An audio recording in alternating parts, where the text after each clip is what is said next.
अजीज़ों, आप सभी को शबाश शलोम और खुदाउन का मुबारक शबात आप सभी को बहुत बहुत मुबारक हो मसीह यीशु हमशाह के पाक जलाली फ़तह नाम में।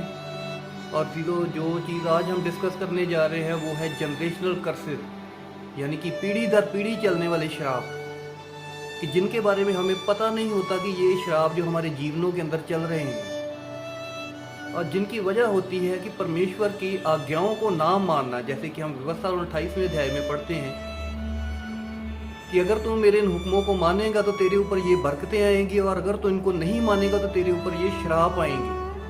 ठीक है, और सिर्फ वो श्राप ही नहीं वहाँ पे लिखे, बल्कि वो श्रापों के जरिए से बीमारियाँ भी हैं कि अगर तू इनको ना मानेगा तो तेरी आंखें धुंधली हो जाएंगी, तेरे पीछे तेरा कोई दुश्मन ना भी होगा तब भी तू भागता फिरेगा, तुझे बवासीर हो जाएगी, तुझे बुखार होगा, तुझे और भी बहुत सारी प्रॉब्लम्स होगी, तू भूखा होगा, तू अंदर आते हुए भी श्रापित होगा अगर तू नहीं मानेगा, तू बाहर जाते हुए भी श्रापित होगा अगर नहीं मानेगा तो। और जिनको हम नियम कहते हैं या जिनको हम लॉज कहते हैं या जिनको हिंदी में व्यवस्था कहा जाता है, कि जिसको कह दिया जाता है कि भाई व्यवस्था तो श्रापित है, और जिसको पलूस कहता है कि व्यवस्था तो पवित्र है और आज्ञा भी अच्छी है। तो जिसको हिंदी में हम व्यवस्था कहते हैं, इंग्लिश में उसको लॉज कहा जाता है, और चूंकि अंग्रेजी का तर्जमा जो है वो ग्रीक से हुआ तो ग्रीक में उसको नोमोस कहते हैं, और नोमोस को इब्रानी में तोरा कहते हैं। तोरा का मतलब होता है परमेश्वर के निर्देश, जिसके बारे में शास्त्र में लिखा है कि परमेश्वर का एक एक निर्देश जो है वो धर्म है।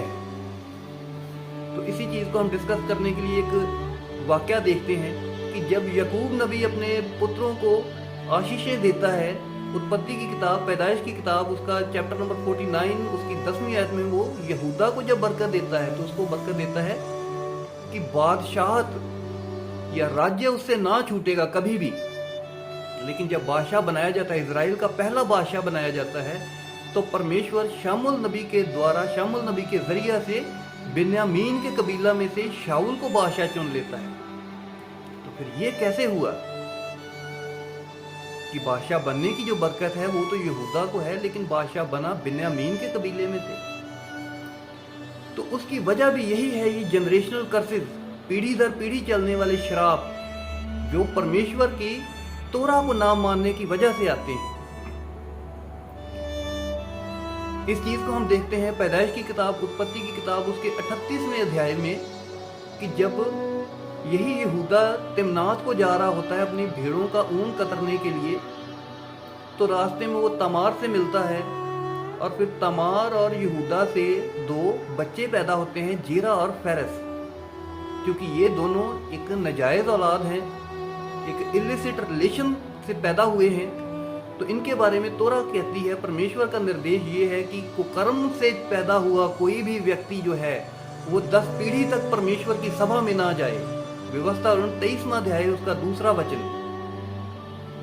तो अब हम देखते हैं कि क्यों यहूदा के कबीले में से आगे जाके बादशाह नहीं बना, और बाद में जाकर इसी यहूदा के कबीला में से दाऊद बादशाह, दवेद मलेक जो है वो बादशाह कैसे बन गया।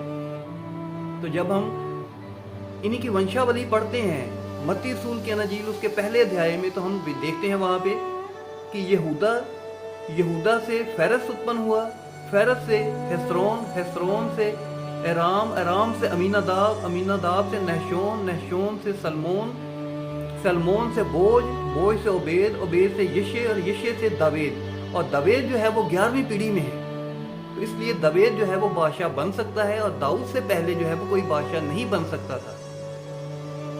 चाहे बरकत दे दी गई, लेकिन अगर परमेश्वर के नियमों की उल्लंघना है तो परमेश्वर का वादा अटूट है।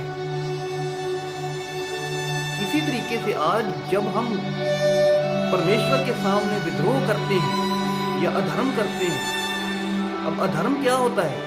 परमेश्वर का एक एक नियम जो है वो धर्म है, और परमेश्वर के नियमों को तोड़ना वही अधर्म है।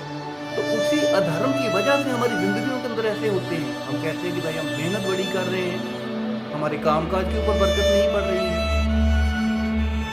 हमारे घरों के अंदर से बीमारी नहीं खत्म हो रही है। तो इसकी असल वजह यही होती है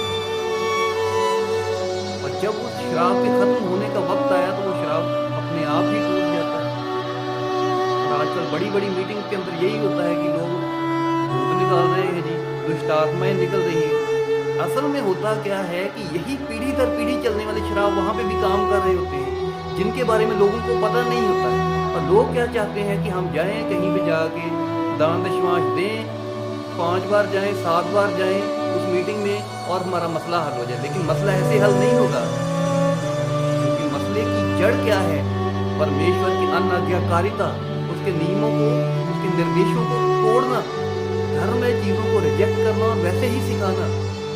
मसीह ने क्या कहा था कि जो कोई इन छोटे से छोटे हुक्मों को तोड़े और वैसा ही दूसरों को सिखाए, वो परमेश्वर के राज्य में सबसे छोटा कहलाया जाएगा। इसलिए सबसे बड़ी वजह यही होती है और यही कारण है कि जिस वजह से इसी शाऊल को बादशाह से दूर कर दिया गया, परमेश्वर ने उससे राज्य लेकर दाऊद को दे दिया। अब शाऊल ने क्या गलती की थी? परमेश्वर ने उसे हुक्म दिया था कि जाके अमालेकियों को खत्म कर दे, लेकिन उसने बाकी कुछ तो कर दिया, लेकिन वहां से भेड़ बकरियां ले आया। ये इतना बड़ा अपराध तो नहीं है ना कि भेड़ बकरियां ले आया। असल में उसका अपराध क्या था? उसका अपराध ये था कि वो अमालेकियों के बादशाह अगाग को भी अपने साथ ले आया। और जब उनको ले आया तो यानी बादशाह को छोड़ा तो नेचुरली उसने उनके घर परिवार को भी छोड़ दिया होगा। और यही अगाग जो है, इसके वंशज जो हैं वो आगे जाकर एस्तर नबी की किताब में हम देखते हैं तो इसी अगाग के वंशज अगागी हामान ने ऐसा काम किया कि पूरी कौम के लिए मौत का फरमान जारी करवा दिया।